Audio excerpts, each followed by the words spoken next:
ये श्राप सिर्फ सुदामा ने सुन लिया, सुदामा ने सुन लिया, लेकिन वो श्राप के बारे में सुदामा ने किसी को बताया नहीं। थोड़ी देर बाद गुरु मैया ने सुदामा को, कृष्ण को पास में बुलाओ, जवाब दो लाला, आश्रम में कुछ है नहीं खाने के लिए, तो ईंधन भी नहीं है, एक काम करो तुम और सुदामा भैया चले जाओ, ईंधन तोड़ लाओ। कन्हैया ने सुना तो कन्हैया बोले, मैया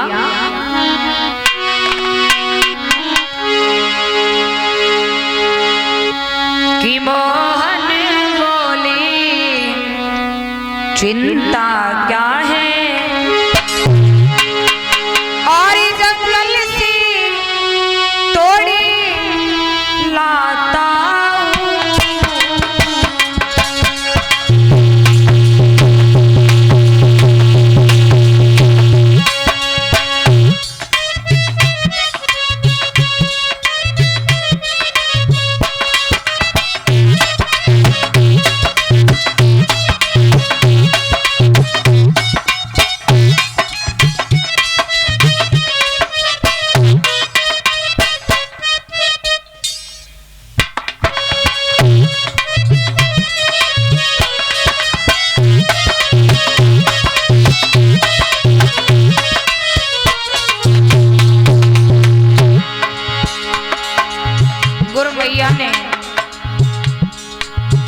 कहा तो कृष्ण बोले, माँ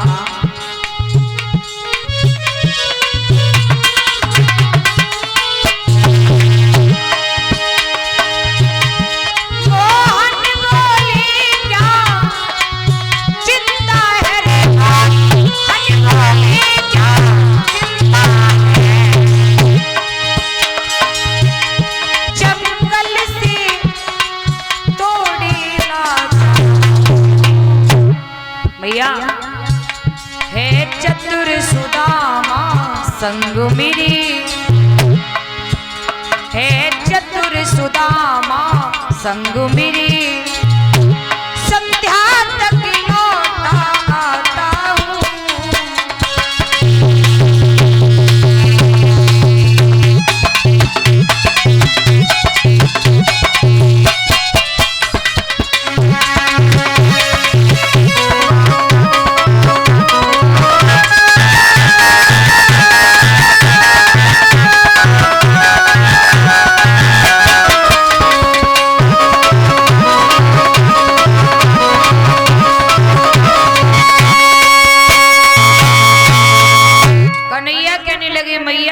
की क्या बात है, हम और सुदामा भैया दोनों जंगल को चले जाएंगे और ईंधन तोड़ लाएंगे। इतना कह के कन्हैया वहां से चले गए। थोड़ी देर बाद मैया ने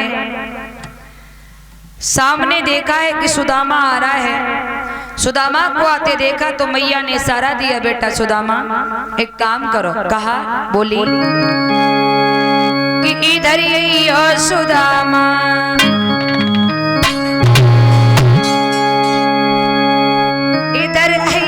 सुदामा कछु बात रे, इधर नहीं हो सुदामा।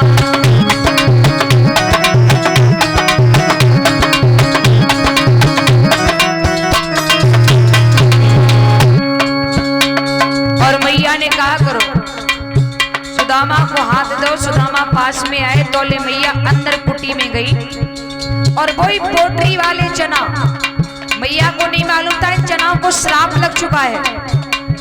वही पोटली वाले चना सुदामा को दे के बोली, थोड़े से चना पुटरिया में बांधी,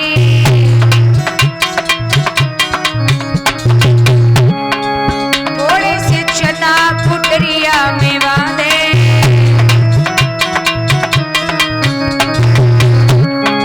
बोली क्योंकि तुम दोनों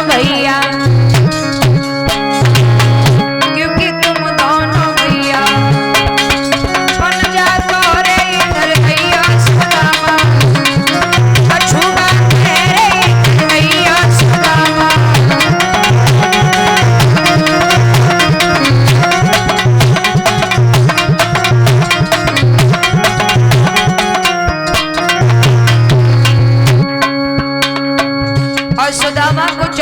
पोटरी दे के मैया बोली बेटा वन में जाई खेल मती करियो, वन में जाई खेल मती करियो।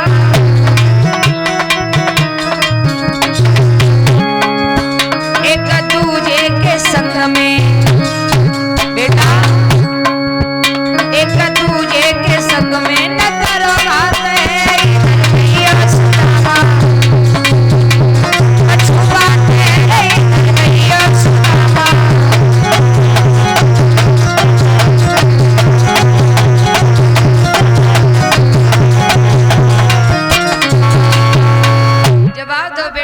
लगे। दोनों भैया मिलके चना चब लियो और ईदन तोड़ लो।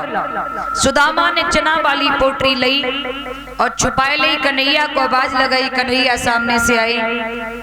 दोनों भैया चल करके जंगल में पहुंचे। लेकिन मेरी माँ का महीना था, कड़ाके की सर्दी पड़ रही थी। ठंडी ठंडी हवा के साथ साथ ठंडी ठंडी फुहारी भी पड़ने लगी। सुदामा कन्हैया से कहने लगे भैया कन्हैया तू तो ग्वाल गमारा, मैं तो ब्राह्मण को छोरा, पेड़न पे चढ़नो का जानू भैया। तासु तू एक काम कर। बोले का? तू वृक्ष पे चढ़ जा और मैं नीचे ईंधन एकत्रित कर लूंगा भैया। कन्हैया बोले ठीक है। कन्हैया वृक्ष पर चढ़ गए। सुदामा भैया वृक्ष के नीचे हैं, कृष्ण ईंधन तोड़ रहे हैं, सुदामा ईंधन एकत्रित कर रहे हैं। लेकिन ठंडी ठंडी हवा के साथ साथ ठंडी ठंडी बारिश की फुहारी भी आने लगी। जब बारिश की फुहारी आई तो कन्हैया सुदामा से बोले हो भैया सुदामा, काली काली बदीरा सुदामा भैया उठी रही।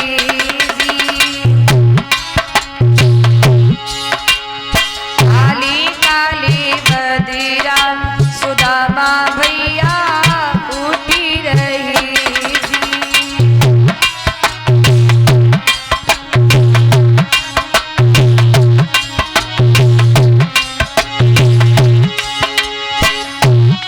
कोई ठंडी ठंडी भैया, कोई ठंडी ठंडी पड़ती है वाली, काली काली बदीरा सुदामा भैया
सुदामा अब क्या करेगा? तू तो वस्त्र भी नहीं पहन के आए, ठंड बहुत पड़ रही है। सुदामा कहने लगे भैया कन्हैया तू अपना ख्याल रखिए, मैं तो ठीक हूँ। अब कन्हैया वृक्ष पे चढ़े हैं। सुदामा ने ईंधन को देखा कि शाम का समय हो चुका है और चना वाली पोटरी भी है जिन्हें श्राप लगा हुआ है। अगर मैंने इन्हें फेंक रहा हूं तो भी पाप लग रहा है, क्योंकि गुरु मैया ने कहा बेटा इन चनों को खा लेना। अगर फेंक रहा हूं तो पाप लग रहा है और मित्र को भी दे रहा हूं तो चनाओं को श्राप लगा है, मेरे मित्र पर असर पड़ेगा श्राप का। सुदामा ने विचार किया, भले ही मुझे कुछ हो जाए लेकिन मैं अपने मित्र पर आज नहीं आने दूंगा। मेरी मां, मित्रता इसे कहते हैं।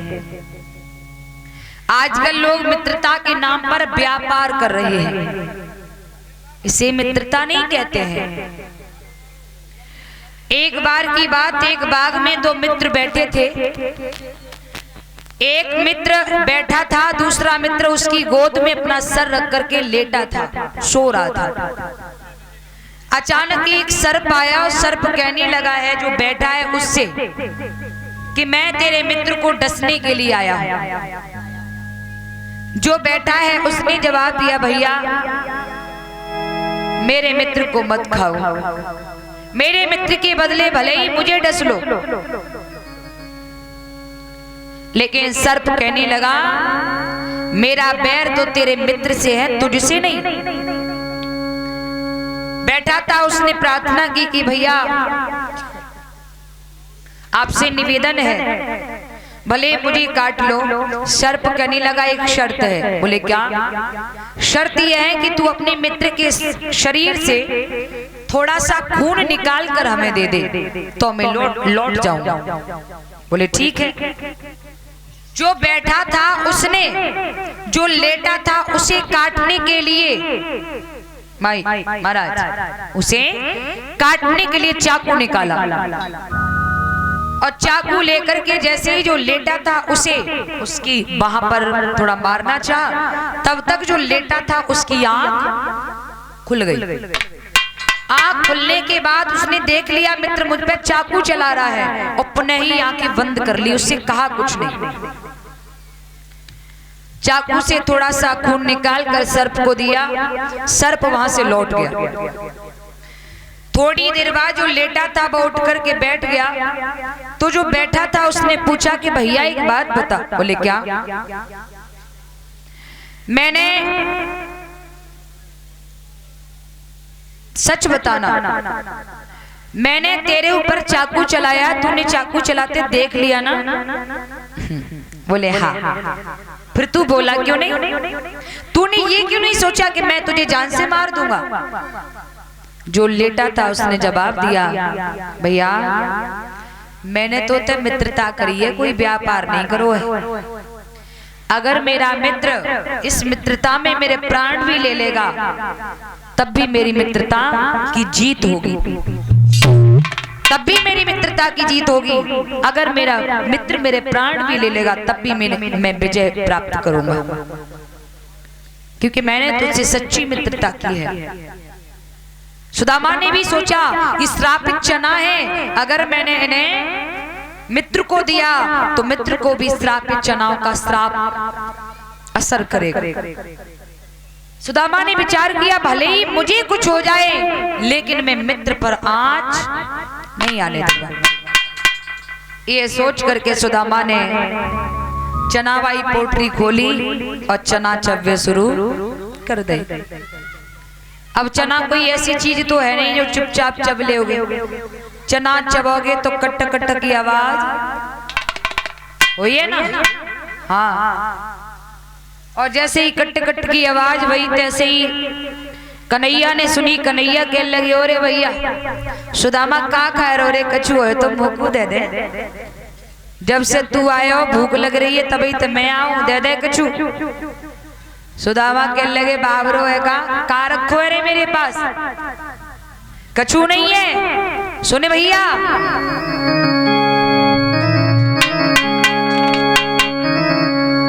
सुदामा बोले, क्या रखा है?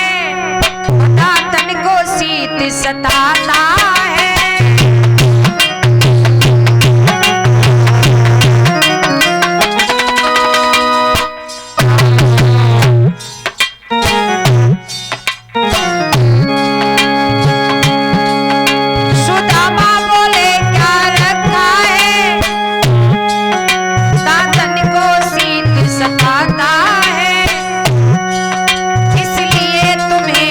कट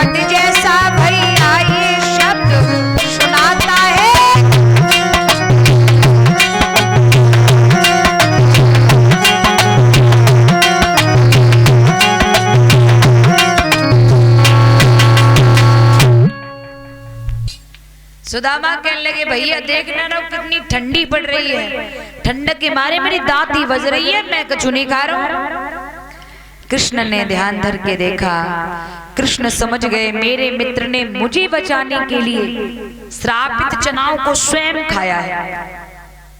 दोनों भैया जंगल में आए, जंगल में आकर बड़े हर्ष उल्लास के साथ रहने लगे हैं। 64 दिन रात में मेरे प्रभु शिक्षा को पूर्ण करते हैं। 64 दिन रात में कन्हैया शिक्षा को पूर्ण करते हैं और शिक्षा पूर्ण करने के बाद भगवान कन्हैया गुरु मैया के चरण स्पर्श करके बोले मैया अब मुझे आज्ञा दे दो, अब मैं चलता हूँ। और मैया गुरु दक्षिणा में हमसे कुछ मांग लिए। गुरु मैया कहने लगी लाला अगर गुरु दक्षिणा में जब मैया को कुछ देना चाहे तो समुद्र ने मेरा बेटा लापता कर दिया, मेरे बेटे को ला करके दो। बोले ठीक है। भगवान कन्हैया उसी समय वहां से चले, गुरु मैया की बात मान करके समुद्र के पास आए और समुद्र ने जैसे ही भगवान को आते देखा मानव रूप लेकर प्रकट हो गया, भगवान के पैरों पर गिर गया, कहिए प्रभु क्या सेवा करें। भगवान ने कहा हे समुद्र तेरे जल के अंदर मेरे गुरु के पुत्र को गायब किया गया है, मेरे गुरु के पुत्र को दे। समुद्र कहने लगा प्रभु हमें एक बात बताएं। बोले क्या? आपके गुरु के पुत्र को मैंने नहीं मारा है। बोले फिर? हमारे जल के अंदर पंचजन नाम का एक दैत्य रहता है, उसने आपके गुरु के पुत्र को निगल लिया है। क्या? बोले हाँ। और शंख जैसा आकार बनाकर रह रहा है वो। भगवान बोले ठीक है मैं जाता हूं।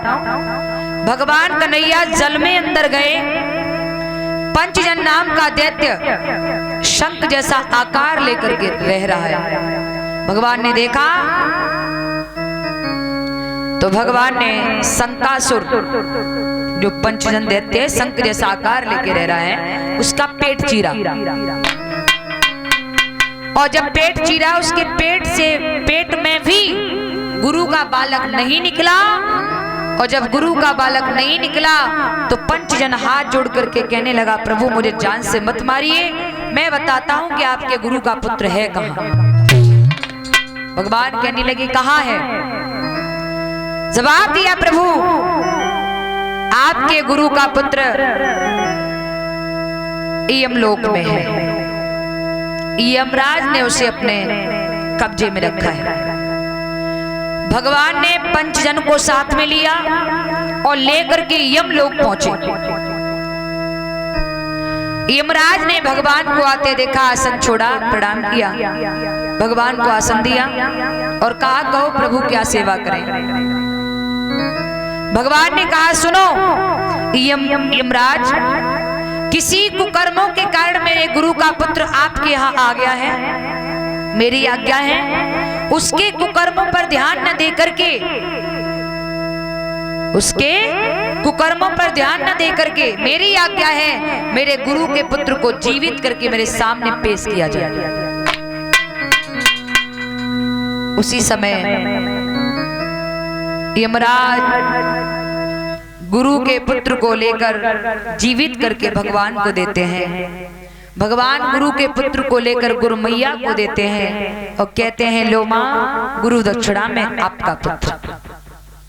भगवान ने गुरु मैया के मरे हुए बच्चे को जीवित करके गुरु दक्षिणा में गुरु मैया को दिया है। उसके बाद भगवान कन्हैया सुदामा के गले लगकर बहुत रोए हैं और एक बात कही है कि भैया मैं जा रहा हूं, लेकिन एक बात याद रखना भैया, तेरे ऊपर कोई आपत्ति आए ना तो मुझे याद करके मेरे पास तक जरूर चले आना मित्र, जरूर चले आना। क्योंकि भगवान को मालूम था मेरे मित्र ने मुझे बचाने के लिए श्रापित चनाव को खाया है और श्रापित चनाव को खाया है तो इस पर एक दिन दरिद्रता तो गरीबी तो आनी है। भगवान ये समझ चुके थे। उसी समय भगवान सुदामा से कह करके चले जाते हैं। कुछ दिन बाद सुदामा भी अपनी कंचनपुरी को चले जाते हैं। सुदामा का विवाह गर्गाचार्य की पुत्री सुशीला के साथ भयो है। सुशीला